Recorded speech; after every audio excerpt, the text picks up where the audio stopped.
Today, we're talking to the father of the cable modem, Rouzbeh Yassini-Fard, about how he invented the cable modem and his take on current hype cycles. Thank you to DigitalOcean for sponsoring this episode. For simple cloud and powerful AI that's built to scale, visit DigitalOcean.com or just click the link in the show notes. You're listening to Joel Beasley, Modern CTO. You have the title Father of the Cable Modem. How did you get that title? So in 1988 timeframe, the editor of the magazine called CED, Communication Electronic Design, really choose every year a person of the year or man of the years. And because I was working in the industry at the time and trying to, for the first time for the cable industry, create the momentum for interoperability and delivery of the first certified cable modem, which was a global standard. He valued my work as an individual who was driving everything on that nature, working at that time for an organization called Cable Lab as executive consultant. And he happened to choose me for the title. In fact, I called him right away. When he called me about it, I said, you probably don't want to do that because I keep a low profile and you're not going to get that much advertising from the other peoples about your magazine because, as you know, magazines live and die with advertising. But he said, no, you deserve it. You got it. I'm going to call you the father of the cable modems and man of the years. And that's how I started that activity with Roger Brown. Unfortunately, we lost Roger Brown a couple of years later to a cancer. And he was a great friend of mine in the sense of helping him to understand the impact of the data communication to the community, to the hospitals, to education system, to the government, how it works. And he was a strong writer and did a very nice job to educate the media and audiences about the power of the cable modem and, as a result, the broadband. Were there several different people trying to create this standard for the cable modem and then yours just got picked? How did it work? Very good idea. So we go back to 1995 timeframe.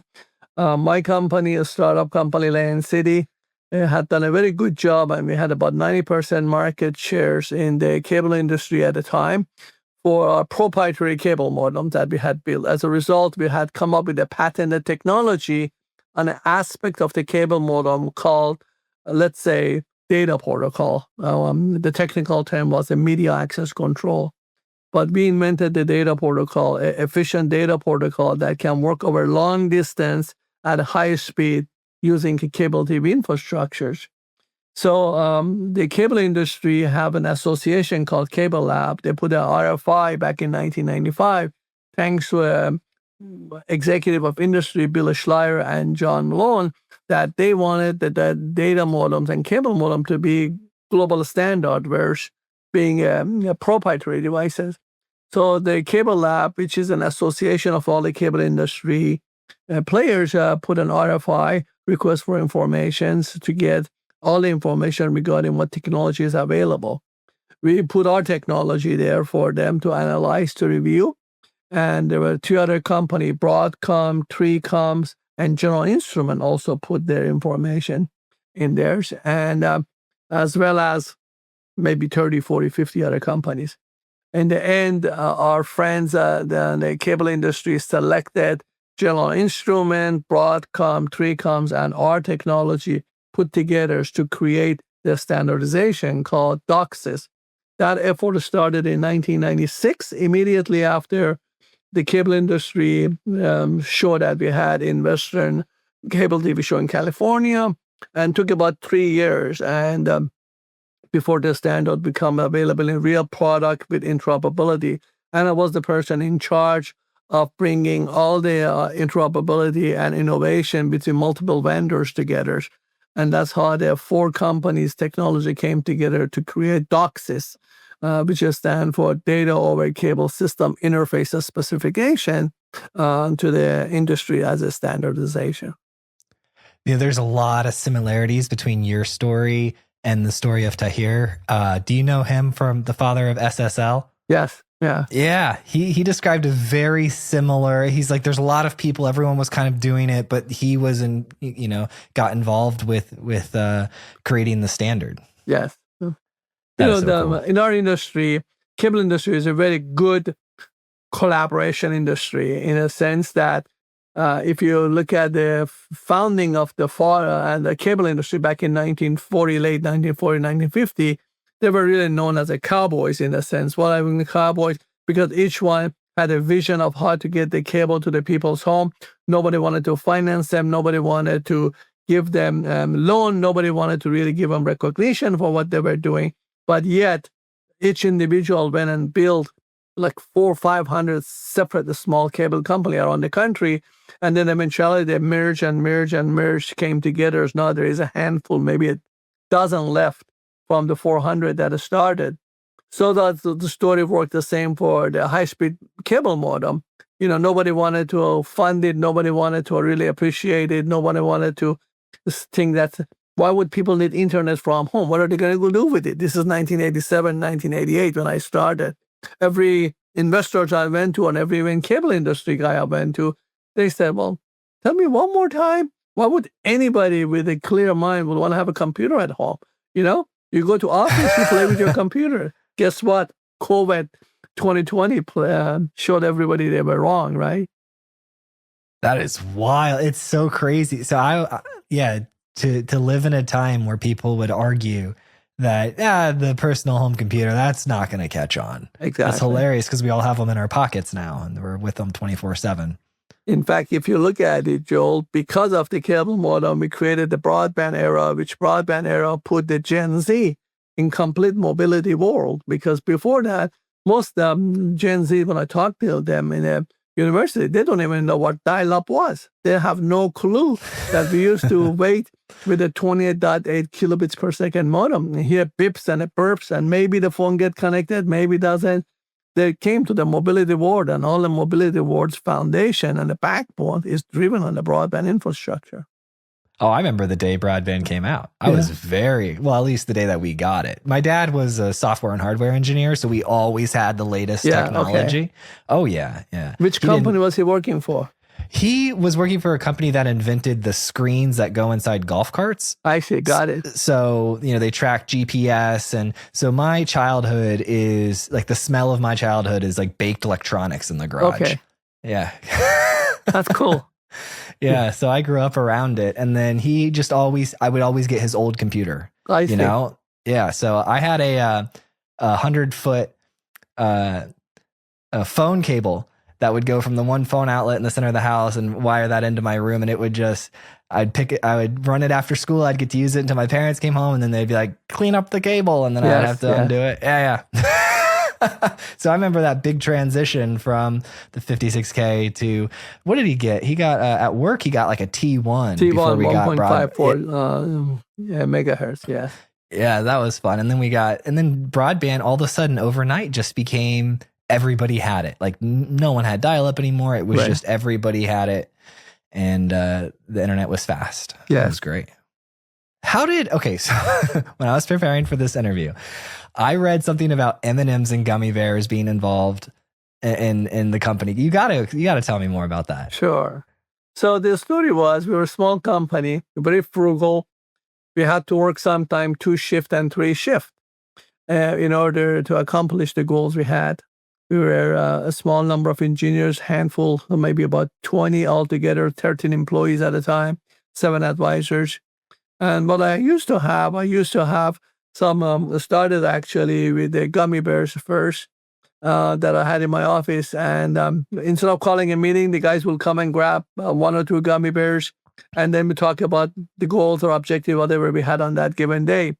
And then sometimes my staff would come on the second shift in order to test that they were running to see what the result looks like and run another test overnight. That when they come tomorrow, is in a better situation to see what result we have to do. And they would bring their daughters or sons with them, either from the sport activities or picking them up from the schools or whatever. And then the kids got used to pick up gummy bears and things of that nature. And then we moved from gummy bear to M&M, and the same story during the meeting times. And when the the worker will come from second, third shift.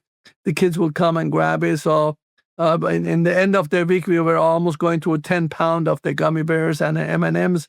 And that was a way for us, A, to meet naturally, but B, more as a way for the kids who come have something to eat and play with, or sometimes in the natures, while their fathers or their mother was helping to get the second set of the test running. That's how we build 2 shift or 3rd shift to work. But the more important than gummy bears and M&Ms was that we also used to bring, before Silicon Valley even existed, we used to treat our employees with the homemade foods. We bring homemade foods and have it there in our little kitchens, and the guys will have it for the second shift again. And sometimes they will stay because of the good food coming in from what my mom used to cook. And that was another way to keep my employees longer at office to work and get more productivity, because we just didn't have enough time and enough money, Was this your first company, LanCity? LanCity, from the innovation and startup, yes, was my first company. I had 12 other companies after that I worked as a serial entrepreneur. Prior to that, I used to work with a company called General Electric, GE. In GE, I learned how the cable TV works. And then I joined another company after General Electric called Proteon. And the Proteon was making data networking, high-speed LANs. And the combination of the two experience between the LAN company, which taught me data networking, GE, which teach me about cable TV and television system, gave me the idea that, wow, what about data over cable system? Wouldn't that be a good way to get the people some? Why? Because your father will appreciate that. Up to 1987, Joel, there was only 2 types of a network. The lowest speed, long distance, that's just using the phone line, and the dial-up modem, and then high speed, short distance, which is the local area networking. So nobody had high speed, long distance, which is what we innovated with our LanCity solution. So that's how the story came about my vision of creating my startup and building the LanCity, which I gave it the name of LanCity simply because take the local area network citywide was a really easy way to tell the marketing story of my technology. I love that. And then how did you finance the business? Did you use cash that you had saved? Did you get a contract like early on to start it? How did you bridge that gap? So we had 4 level of the evolution in our startup. The first and the most important was we did some consulting, and we used the consulting money to be able to develop our prototype. Soon after that, we were able to work with the universities, hospitals, government bases, and sell some of our prototypes at a high price of $18,000, which is really what it cost us to make. And that brought the second part of the revenue to us. Then thirdly, I was working with a company that you might recall, Digital Equipment Corporation, known as a DEC. DEC was a really well-known in Ethernet activity and connectivity. So we worked with them and we showed them that, hey, your Ethernet that goes over a mile, I can get that Ethernet go over 200 miles. And they called the cable modem by then, so at that time, ETV, Ethernet over cable TV. And they were able to help me with some financing to be able to integrate my technology and build siliconization on that one. That was the third aspect. And the last, when we were able to build our second generation, we started selling that product and we self-financed it from that one. The venture capitalists and the cable industry did not believe, A, that cable industry will be able to handle and manage data to the consumer, and a B, that they were able, the venture capitalists didn't think they can recover any investment they make in that area. So both cable industry and venture capitalists did not want to fund us. So we did self-funding, what I call earn to grow, which is how it works for us. That's how I've done my 3 companies. Not good for you. Yeah. It works very well, right? It's organic, Yeah. Well, I think it's a critical part of the product validation, right? Like if if it's such a pain, if there's so much pain that people are willing to pay almost before a solution exists or for consulting to help to figure out the problem, then there's enough pain for them to purchase a really good version of a product that solves that problem. Right. And I always tell the people, this is where the product does the talking instead of the PowerPoint.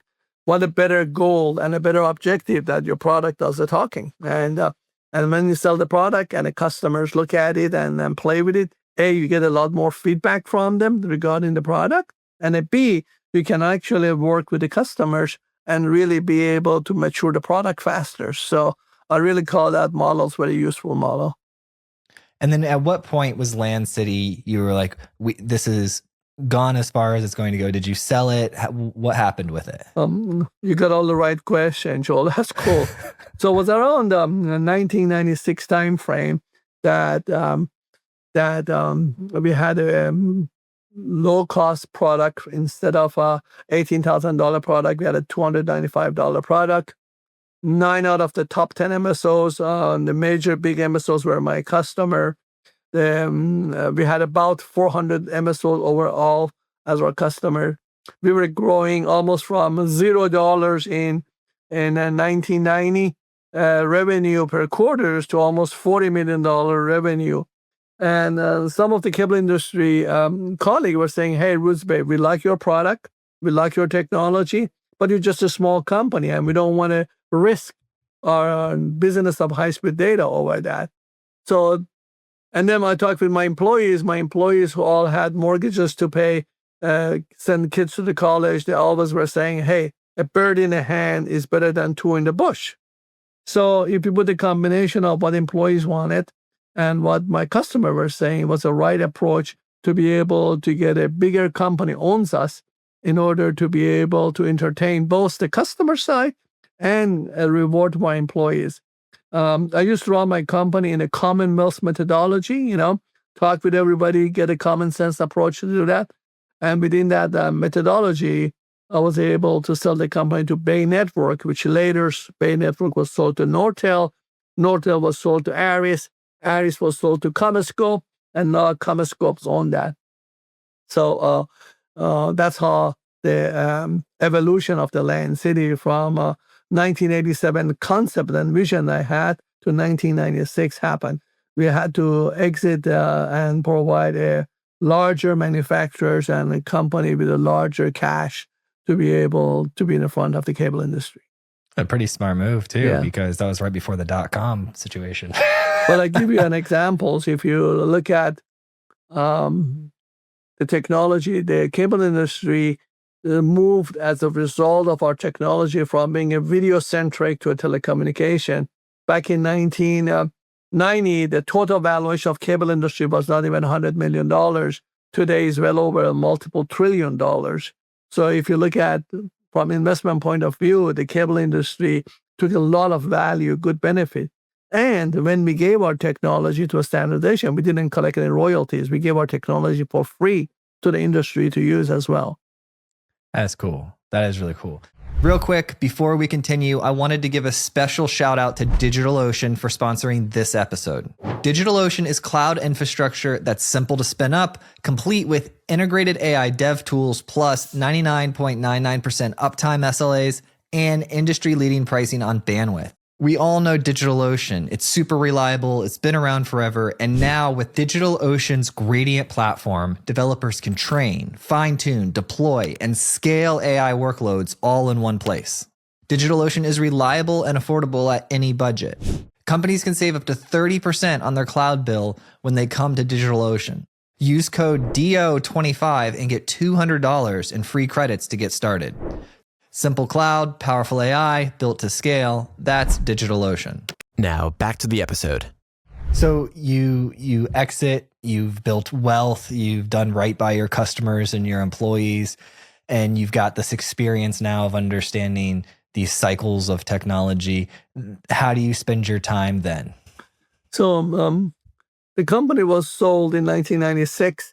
And as I mentioned to you, from the way I got my title of the father of the cable modem was because of the effort I did from 1996 to 1999, and then through 2002 to get a standardization and interoperability to be done. After that, you might have heard about the streaming. We work with two of the cable industry leaders, number one and number two, and we created the first standard set-top box, which does a streaming to the people's home. And by the way, we actually tested the streaming for the first time in 1993. Again, the response was, why would I want to stream the video? It already comes over the broadcast air, So between there until 2008, I was working in that capacity of the standardization for the industries and additional feature like a streaming set-top boxes.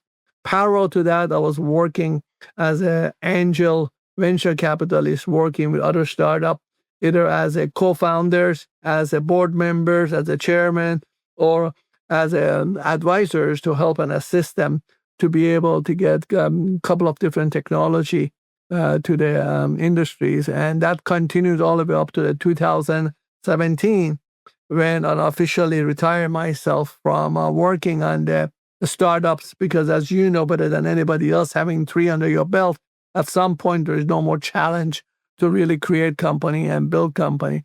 And I turn my energy to what I call my foundation, and our foundation does a scholarship research on the cancers, be able to do a cultural events and things of that nature that we pursue at this point. Is that what's like genuinely fulfilling to you right now? Yes, because nothing is more rewarding for me to see the young generation, the postdoctoral, the PhDs, the master degree students have an opportunity to, if they want to be entrepreneur, to learn from someone who has done it before and has some experience, or if they want to be able to innovate their ways and they want to know what are the easiest way to be able to do. And most of the speaking opportunity that I do, try to talk about those, and some scholarship that I provide to universities or individuals is all towards giving the new generation an opportunity to create an ambience that when I was in the startup leaders was not available and was not there for us. Is any of this information in your book, The Accidental Network? Yes, there are some in there, but you can also go to my YASFoundation.com, and YASFoundation.com, you'll see my 4 pillar of the foundations, and all that information is there as well. So young, hungry people looking to grow and change a marketplace, they can go to this Yas Foundation and they can learn these pillars. All right, correct. Josh will include a link in the show notes so that we have that information. We'll also include a link to your book. Is it available on Amazon? Yes, it's Amazon.com, The Accidental Network. Nice. How long ago did you write that? So we started the book on October 2022, and we finished it and published it on September 2025. So 35 months and 4 days, actually. So it was a long process. However, I had a co-author, Mr. Stuart Shelley, who helped me tremendously. And with the Stuart's help, we were able to select WVU Press as our publishers. And Fortier was our public relation firms, and work, it takes number of the edits, number of reviews, number of the structures on writing a book these days. And I'm very happy because it captured a story that was not told. Almost everybody asked me, why did you write a book now? I said, well, I was so busy from age 25 to when I was 60 years old to deliver the broadband globally and babysit my technology to make sure to do all it does. And nobody told the story of the broadband. America did great things for the world. What we did, first we invented the cable modem. Then we created a business models around the cable modem. Then we empowered the cable industry to move from video system to the voice data video and telecommunication pipe. Then we standardize it, and then we give it as a gift to the world to use, right? And as I told you, I provide my technology royalty-free and in these natures, not collecting any money in any nature. So if you look at that, that's the story of American apple pie, American apple pie is a recipe we created, people loves it, and everybody eats it around the world. And I thought the story of the broadband need to be told. The story of the broadband and the impact it has on the economy, the impact it has in the global humanity, the impact that has in the healthcare, education, the way the government runs the business, I wrote a book around 2003 called Planet Broadband, and I listed at that time 83 different services and application that a broadband will enable. And everybody said, why would anybody wants to do those application services for, And guess what? All of them are now very simplistically being used every single time. Now, in those 4 pillars, is there a way, like, do you cover at all this ability to see the waves, like the difference between hype and reality on new technologies? Is that in there, or is that No, just... it's not. And that's what I do and I love to do with my interviews. I go to universities and speaks. I go to a mentorship of the startups that I share them with them. But because we are such a dynamic, for example, look at the broadband infrastructure. Broadband infrastructure now is one of the key fundamental pieces of the AI revolution. If you really didn't have high-speed broadband connectivity, how would you have different experience, different users around the globe to actually be able to train these models? It's because of the access to the broadband that training these models has become to be more practical and more realistic and more educational, that captures a lot of variety of the informations there. So I love to speak, and I go around and do as many of them I can to answer a specific question that you ask. And I will add the flavors depending if it's AI, depending if it's the digital sensors that need to be used, or quantum computing, which are really 3 major elements that is revolutionizing the world that you and I are living in now. Yeah, I didn't even think about broadband's impact on AI. Yeah, there's the connectivity today, but there's also the past 20, 30 years of the technology existing. So people adopted it. People could publish more. It could collect more information as a network as a whole, so that when the technology to train models comes about, there's a huge data set. So it kind of all works together, which is beautiful. Right. In fact, if you go to my other website, which is my technical website, yaz.com, if you go there, you'll see there's an articles there that we just put up as well. If you look at my technology originally back in 1996, we had 10 megabits over 6 megahertz. That's what the standard cable TV channel was. And now on the same infrastructure, we are putting almost 10 gigabits in the frequency spectrum to come, all because of the technology. And we created a chart that shows how the evolution of the high-speed data has been. I mean, you know better than I do that 20 years ago, we didn't even have a 1 gigabit to National Science Foundations, And now speed has come so far, so fast, and the prices are so reasonable that almost every household can afford to have this type of thing. Yet, in America, we got about 30 million people not connected, which is really bothers me. And I'm hoping before my days are over, we will have someone in government really put top priority, maybe even President Trump has signed an executive order that says, hey, we like to have ubiquitous broadband connectivity for all America.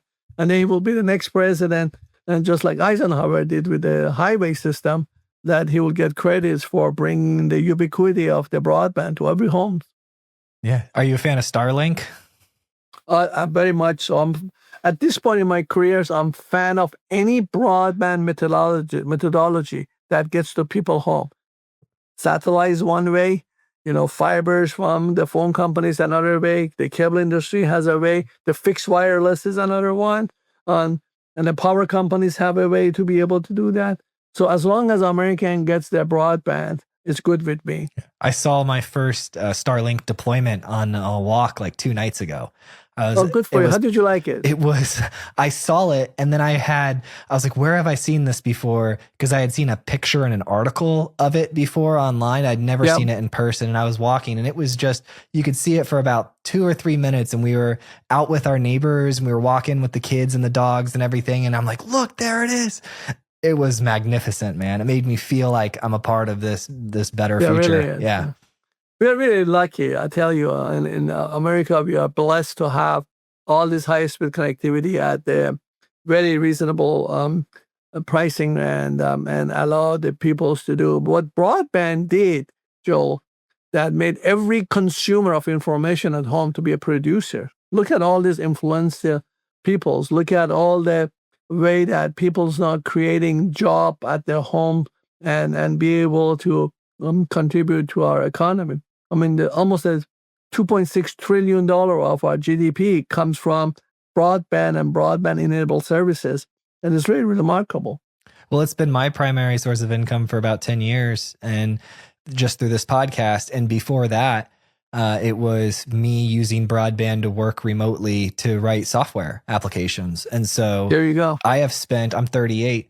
I've spent my entire life earning money through broadband, high-speed internet engagements in various forms. Yeah. It truly has revolutionized the way we work, live, and communicate. And one of the impact was of the broadband. I have so many examples to tell you, and I won't bore you with that. I went to the Toyota City, 400 kilometers north of Tokyo, and there were people who recognized who I was at the time when I was traveled there in 1995 and said, "Oh, Mr. Yassini, we are using your cable modem here to connect from the rice field, to the Toyota office." And it was really refreshing, to see how far the technology has allowed the people immediate access. I call it anything, anywhere, anytime. Now, it used to be a person comes to the Western world, get educated, and by the time get a job and experience, take 20 years before that person goes back in his own cultures or in his country to contribute what he has learned. Now, that thing happened instantaneously, right? Instantaneously. You just live stream it. Okay, there's a million questions I could ask you about these conversations that you're having at colleges, these speeches that you're giving about hype and reality and the gap. But there's really only one that I think would help me understand what's going on there. So my question for you is, when you're giving these talks about the gap between hype and reality and the technology waves at the colleges, I'm sure it's 30 minutes to an hour long talk, but there's got to be one point where you see that those students really lean in, and that you really have that one really strong point that captures their attention. What is that? Look, Joel, I'll tell you exactly what that is. Every time that I start a conversation, we share with them how the innovation works, how entrepreneurship works. I also remind them that, remember, 98, 99% of the startup company always fail. Why is that? Well, the majority of those failed companies are the one that keep doing PowerPoint and keep doing with the papers what this idea or vision that they have, it does.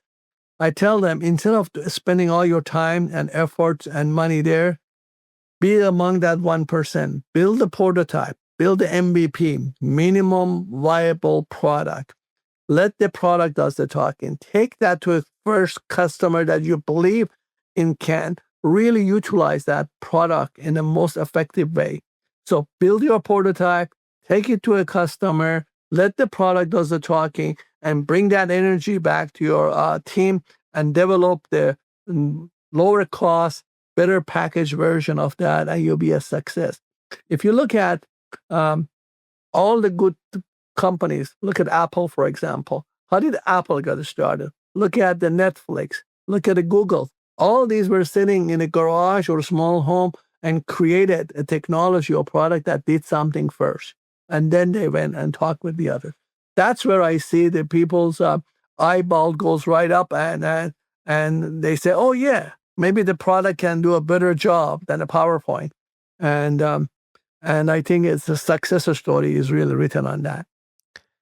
Have you ever gotten into talking with them about how to interview people for problems or how to discover problems that are worth building a solution for? I have always mentioned to the students and entrepreneurs that failure is your friend. What that really means, you learn from the thing that it failed. You learn from the bad story. I learned so many things in my cable modem because residential cable TV used to be known as a sewer system, that you put good things in it and bad things comes out of it, right? That's what the university professor used to say. But when I took my technology to multiple different cable sites and tested and find this issue, I could be scared and say, oh, I failed, or B, I could come back and try to solve that. And I always take my engineers with me and let them to hear from the customer, let them to see the problem. And that was really effective way. That made the ownership of the problem a lot faster and resolution to it even faster. So, so the bottom line is the failures are a good friend of ours and teach us many things. And as long as you identify a known problem and you think you have a nice gadget or nice jewel who solve that problem, and you're not afraid of their failures, you have nothing to lose in the startup company. I love that. That is great advice. AI, big thing right now, huge transformative technology that's occurring all around us. Do you think we're in a bubble? Do you think it's like, where do you think we're at in that cycle? So AI has a lot of great benefit. AI can help the medical field. AI can help the education. And the AI infrastructure is not there yet. The AI chips are there from NVIDIA, AMD, Broadcom, and all the others. But the infrastructure, end-to-end system, end-to-end qualification and diagnostic and testability, end-to-end performance, what you and I used to call bit error rate, for example, for high-speed data, equivalent of those doesn't exist for AI, or if it exists, is not really publicized yet, And so those part needs to come together before a full AI end-to-end can be tested. Those who think we're going to have superhuman 6 months from or 9 months from now, they're hyping. This is not going to happen in 6 to 9 months because infrastructure is not there.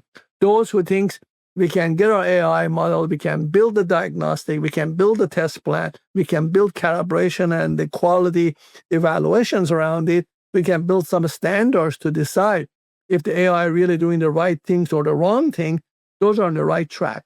So depending which direction the people wants to take the AI, if they want to hype it, you can hype it. If you want to build the infrastructures, build a better quality AI, we are in that path, in my view, which is very helpful.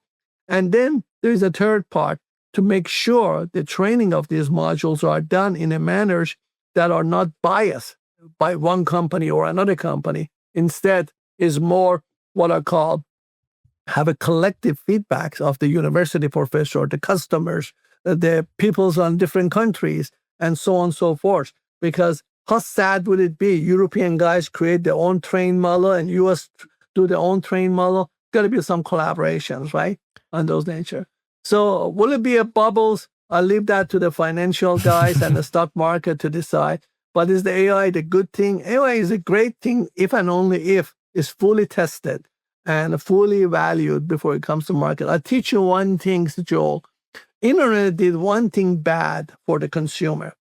Before internet, you used to have the companies that build the product, test the product completely, ship your hardware and software in a functional unit.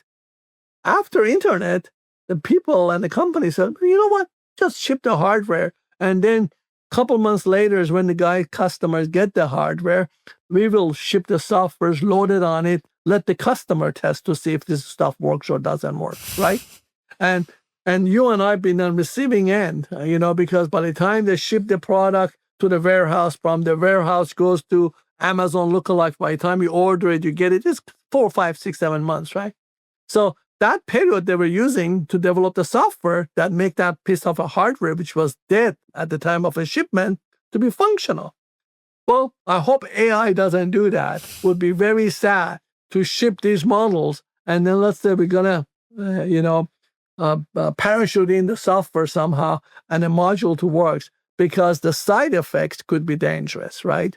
The side effects of those could be dangerous. So I'm one of those old-fashioned engineers that says at the board levels in the AI companies, at the executive levels, at the operational level, at the development level, we need to have very nice end-to-end, what we call a group of the highly unbiased people to validate, test, qualify this AI stuff before it gets published. Mm-hmm. Are you using any AIs like on a day-to-day basis? I do that, of course, and I do it for one main reason. In a certain area, I'm a subject matter expert, and I try to use to see how real these models are. And I have to tell you, so far, I haven't found one that is that accurate that replace me as a human being. At least not today, maybe tomorrow. You can't replace you. You're the father of the cable modem. Come on. It's replaceable, but that's my way of the testing that module to see if it really works, right? Mm-hmm. If it really does things, because I know in the depth certain materials, and the AI module have not been able to do that for me yet. So you are playing with the technology. Yes, of course. Awesome. Yeah, that's you'd be surprised at how many people I talk with that they're not playing with it like in their personal lives. Like they'll use it at work or they'll run a project, they'll have an AI initiative. But I found that, and I kind of steered away from it for a while too, even being still involved with the technology world. I'd say about a year ago is when it picked it up and it's become part of like an everyday thing for me now. Like I'll often go to Grok before I even go to Google. Yeah. And one area is that sometimes the new technology is intimidating, sometimes it scares the people. But I always tell the people on the AI side, especially the university students, that don't try to use AI in a way that you're not comfortable with. Ask AI and use AI in a way that if you want to innovate or if you wanted to do a process automation to see how it will help you to do that better. Because if you learn about AI and the capability of AI and what it does, you are now more powerful to be able to become a useful, for example, pick up a construction company, pick up a hairdressing company, pick up a uniform company, pick up a construction company. If I know AI and how to apply AI, then I can go to those companies and says, hey, this piece of your company could do a better job with this type of simplification or this type of automation or this type of mathematical analysis in a lot faster, cheaper way. Even painting your house, you can come up with what I call a module to be able to assist and get those done. So if you focus on those areas, then you kind of naturally adopt AI to do something useful for you. I want to talk a little bit about leadership for the CTOs and technology leaders that are listening. So shrinking the cycle between hype and delivery, that's like a core skill of a CTO, right? It's a critical role that they play. They don't always get credit for it, but could you explain a little bit more about what that means, shrinking the cycle between hype and delivery? Yeah. So, let me give you a first real example. In my case, when I had the vision in 1987, we built a prototype. And then from prototype, I made a business cable modem and then made personal cable modem. When I made the prototype, I could have made a quick decision to shrink the baby and run to the market as fast. But I didn't because I wanted to build the features and the function that I thought would be essential in my technology that years from my life and can work. So instead of just shrinking the things, we reinvented the technology, rebuilt it, and made the manners that 10 megabits of the 1996 can be 10 gigabits of the today. That cycle took 9 years because we had to do old-fashioned analog components to build, and then we have to go half analog, half digital, then full siliconization and the software development to get there. Thanks to a number of the tools in our toolbox these days, now you can go from innovation to a product in 18 months or 12 months or 9 months, pending if you are not biased by saying, I have to invent everything by myself. I have to invent everything in my department or my office. So depending to the type of a product or form of the product, for example, in car industry, it still takes 4 years for a car get manufactured and designed to comes out there. However, in the case of the app and in the case of the mobility devices, you could do this in 30 days to 60 days because the white hardwares can be used very quickly to be able to do that. So my advice to CTOs on product developments and a hype to the reality is that scope your product to see where it fits and use street tools and the softwares and the services that are available, and then focus on a real core jewel that makes sense for you, and expedite the delivery. Today's, I can tell you that a development of a product that takes 2 years to 4 years is not even financeable anymore. because no venture capitalist wants to be around that.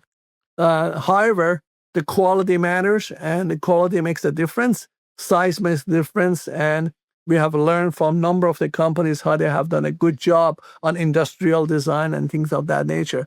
Because we are in the software world now, and because software has a lot of power where it used to be not as much, and because software can run on generic hardware, look at the routing, for example, that was invented by Juniper, Cisco's, and all the other companies.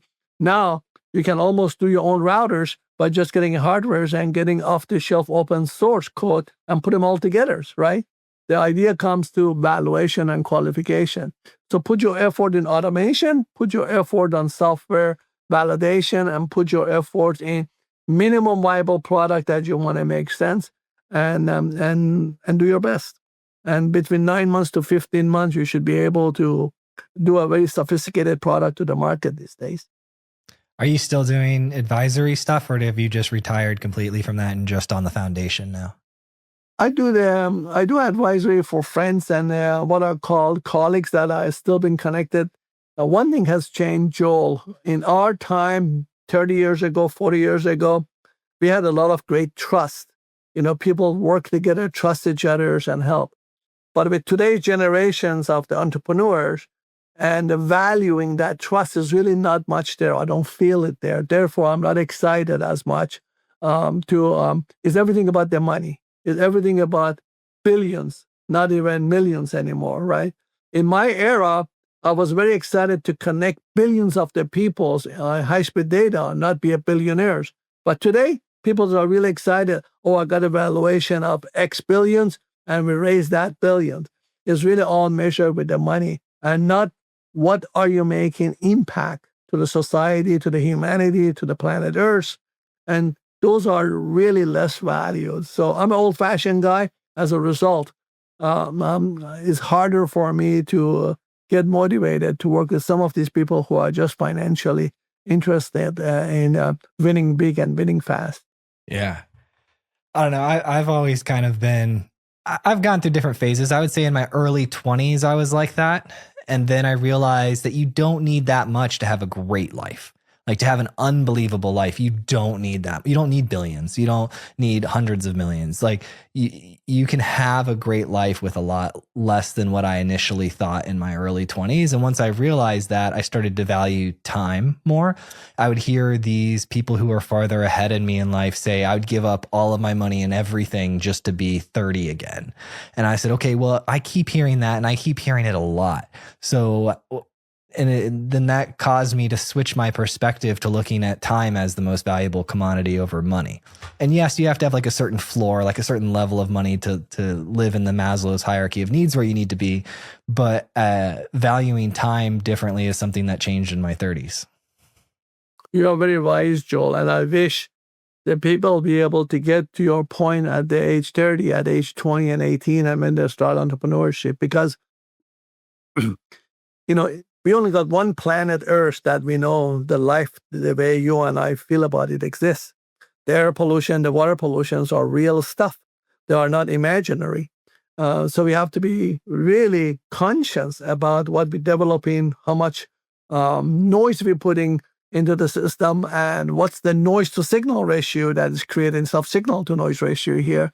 So if we don't really have the perspective on the reality of, does my contribution help planet Earth? Does it help humanity? And yes, does it follow the capitalism, which is the best system we know in the world that works? Does it have that spirit? But if we put the priorities in the right way, and I think humanity is going to be much more in ease and better off in the near futures, because it's not the number of the apps in the app store that makes our life better. Is a number of the healthy people who can live longer and enjoy the beauty of the planet Earth with the lesser stress and the more quality of the time with the families and the friends that build a community that our children are better off after us. And that's really should be the essence, which I think is missing in some of the entrepreneurs these days. It is, but I do have hope because a lot of the people that I'm around they really genuinely want to make life better. And so, and they do it by using capitalism. Wealth is a byproduct of making life better for other people at scale. So they do it, from that aspect. But yeah, there's always some, not great people hanging around out there. My job, what I have learned is to, I create my own echo chamber of great people. Good for you. I'm going to stay around these great people who are doing what I believe is the right thing to do, who have moral systems that are similar to mine. And that's the current strategy that I'm using. For example, Joel, cancer detection, one of the deadliest disease we have against the humanity. And part of it is because of the bad food that we eat. Part of it is because of bad air. Part of it is because of genetic. So there is a lot of technology available to us to help do the cancer detections and do it right, and I'm looking forward to really see the technology, innovation, entrepreneurship used to solve this type of problem. And I'm very strong supporter of capitalism, love the capitalism, as you said, is an excellent way to reward entrepreneurs. But we are hoping to be able to put them in a balance with each other. What are you doing with cancer detection? Well, there are a number of companies that I work with, a number of the universities and hospitals I fund research and stuff. And pancreatic cancer is very close to my heart. I have lost a family members to that, and I hope to be able to get a dent to that somehow with this detection. And so there are some photonic technology being used around for the high-tech stuff. But you can actually use a photonic to sample the blood tests a lot faster with a lot more patterns. Than you bring the AI into it that says, a protein made by cancers can look like this. And if you sample a blood faster, would this protein looks like that? And by doing that, you might be able to detect certain cancers a lot faster. And like in case of pancreatic cancers, it's very difficult if you don't detect it early. It's really too late to respond to it. Mm-hmm. So 2, 3, 4 months can make a matter of life and death, And so I'll focus on some of that area. That's interesting. And so you're helping fund newer technologies for earlier detection? Yes. That's pretty cool. Yeah. I lost my mom to leukemia. She had a stomach ache. She went into the hospital and they said, they found out that she had leukemia, and they're like, well, she should, with treatment and stuff, should be 5 years or so. And we said, okay. And she was gone 6 weeks later. So, wow. Yeah. That's exactly the story with the pancreatic cancer. By the time they detect it, within a matter of a few weeks. Let's wrap up on some leadership advice. This is one of my favorite questions that I have, but I'm going to ask you for a piece of leadership advice, but there's going to be constraints. And the constraints are, it's something someone told you, you implemented it, it made a noticeable impact on your management and leadership, and you've kept it in your repertoire to today. So a time-tested, true piece of advice that you have actual experience with. So, I had very great mentors in General Electric when I was learning my career experience. And I noticed all those elder managers never expected me to do something that they would not do it by themselves. So I learned from those managers that before you go ask an employee to do something, you better be able to do it by yourself and be shoulder by shoulder with them to do. So I took that to the heart.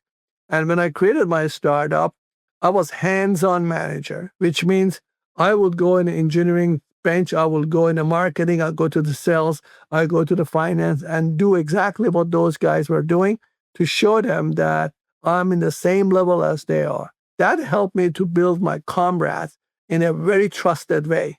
And instead of then asking them, let's do this, let's do that, why don't you do it this way, why don't you do it that way, we will always collaborate. So the combination of having a hands-on and also contributes to what they were doing daily, as well as trusting them that they know more details better than that one. My leadership skills was in that one, hands-on management, which means trust them, validate the approach that they have, and work with them to get their style done. And as a result, all the engineers, all the marketing, all the salespeople are working with me love my style because they were looking at me almost as a fatherly figures versus managerial figures. I never told them, hey, I'm the president, I'm the CEO, I'm the founder, you got to do what I tell you. Not once. And I think that brought a lot of credibility when we were in the foxhole together and had a hard times to do, which are a couple of the things that my books captures in some of the critical area. So I trust my staff, and I was hands-on with them, and a combination of being able to show them that we're in the same foxhole help a lot. I love that, Rouzbeh. Well, we made a podcast. Thank you so much for coming on and sharing all of this great insight. How do you feel? I love it. Thank you so much for listening. And if you found this episode useful, please share it with a friend or a colleague who you think would get value from it. And if you have topics that you would like to hear discussed on the podcast, either add me on LinkedIn or send me an email, joel@moderncto.io. Every time I get an email or LinkedIn message, it absolutely makes my day and inspires me to keep going.